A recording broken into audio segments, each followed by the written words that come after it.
كاطو طبقات بالكونفيتور، تحلفوا عليه مخدوم بالزبده وراه مخدوم غير بالزيت. بزاف ساهل واقتصادي ويقطع لكم كميه كبيره بزاف. على بالكم البنه تاعو ما شاء الله، جربوه ماكمش حتندموا. خليكم على المقادير. نسحق 4 بيضات يكونوا بحراره المطبخ، ودرت نص كاس تاع السكر. انا مانيش حابته يجي حلو بزاف لانه الكونفيتور تاع الفريز يجي حلو. اللي حدير تاع المشماش دير كاس الا ربع.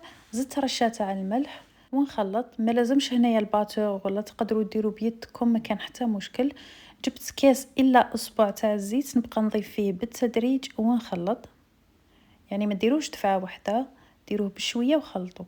هنا راح ندير مبشور تاع حبه ليمون، يمد مذاق ما شاء الله للكاطو هذا. يعني الكاطو الطبقات كي ديروا له مبشور ليمون يجي بزاف بنين. وزدت مغرفه صغيره تاع حليب لحظه، حليب بودر.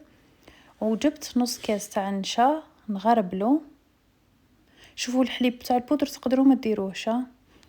نزيد نخلط هذه المكونات، ومن بعد نجي ندير الفرينه. درت الكاس الاول وزدت الكاس الثاني، وغربلو كلش باش يجي الكاطو تاعكم خفيف. شوفوا السر هنا انكم ديروا مغرفه تاع لاتاي بيكربونات ثاني صفيوها، راح تمدلو مذاق بزاف هايل، يعني يجي كيما تاع الزبده. ودرت كيس خميره الحلويات 10 غرام ونخلط. كما قلت لكم البيكربونات مهمه بزاف في هذا الوصفه، راح تمدلو قوام هشيش بزاف، وما يجيش يعني هذاك اللي فيه مذاق الزيت، يجي تقول مخدوم بالزبده. جبت الكاس الثالث نبدا نضيف فيه بالتدريج، ودوكا نكملو كامل. يعني درت 3 كيسان تاع الفرينه، ودوكا نزيد حوالي مغرفه برك. هذا مكان كيما شفتوا. لا جينا نسحقوها تكون طريه، ما تكونش تلاصق بزاف في اليدين، يعني تكون كيما تاع الكروكي بهذا الشكل. لانه مانيش حبته يجي كيما الجينواز، مانيش حبته يجي كيما الكيك. العجينه تاعي قسمتها على 3.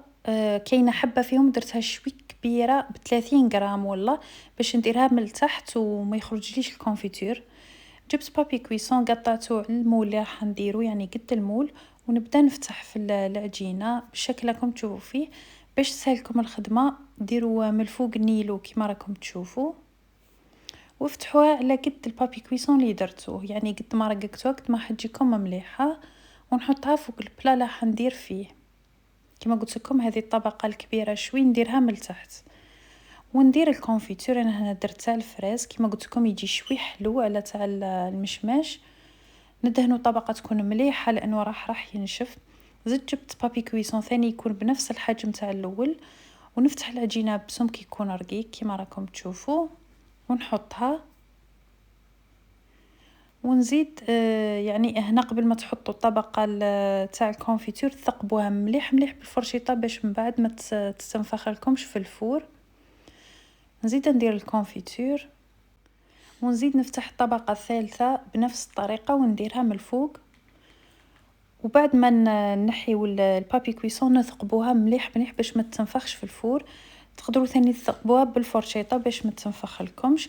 ودخلوها طيب على 180 درجه، الفور شاعل غير من التحت. بعد ما تحمر لكم تشعلوا لها تحمر من الفوق. شوفوا عسوها في الفور لانه راح تنفخ شويه. احكموا ثقبوا بعود الاسنان هذوك النباب اللي يكونوا، وضغطوا عليهم بشي حاجه باش يهبطوا. كما شفتوا انا كانوا فيهم زوج ولا نبولات خرجوا، ثقبتهم وضغطت عليهم باش هبطوا. من بعد خليته برد مليح مليح، ودرت له من الفوق شوكولا، وزدت رشيته بلوز ايفيلي. ولا تقدروا ديروا ثاني كاوكاو ولا نواة كوكو، ولا تقدروا تدهنوه بالكونفيتور وترشوه ثاني بالكاوكاو ولا نواة كوكو كيما تحبوا. انا شتيته بالشوكولا. وبعد ما يبرد ديروه في الفريجيدير باش يبرد لكم ليه الكلاصاج وما يديلكمش وقت، سورتو مع السخانه. وتقطعوه كيما راكم حابين، مستطيلات ولا مربعات، ديروا الشكل اللي راكم حابينه. وشوفوا كيف يخرج لكم ما شاء الله بزاف هشيش. يعني ما شاء الله المذاق تاعو. هذا الكاطو هو اللي راح يسلكك، يعني ديري حاجه بنينه سهله اقتصاديه. ان شاء الله تكون الوصفه عجبتك، جربوها على ضمانتي. وبسلامه الى فيديو قادم.